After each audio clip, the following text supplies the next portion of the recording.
An elderly couple, a priest and a doctor, walk into a bar. After sitting down and having a few drinks, they start discussing when life truly begins. The priest says, according to our holy book, life starts at conception. It says, before you were even in your mother's womb, I knew you. That's the word of the Almighty. The doctor replies, from a medical standpoint, life begins when a baby takes its first breath after birth.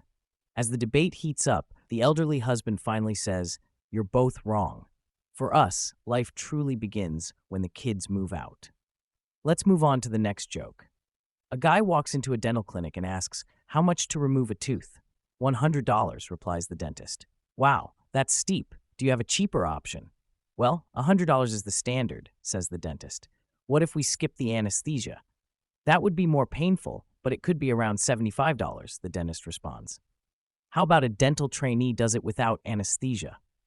That would be $35, the dentist says. What if it's a teaching session with a group of students watching? That would be $5, the dentist agrees. The man says, great, book my wife for that session tomorrow. Let's move on to the next joke. In a dense forest, a college professor, a CEO, and a janitor come across a magical fairy who says, I'll grant you one wish, but first, you must try someone else's job for a day. The professor chooses to be a grade school teacher and quickly finds himself overwhelmed by the noise and chaos of young children. He gives up and quits. The CEO decides to be a waiter, but is overwhelmed by the demands and complaints of customers. He too gives up. The janitor, with a gleam in his eye, chooses to be an artist and creates a masterpiece from the professor's teaching materials and the CEO's broken plates.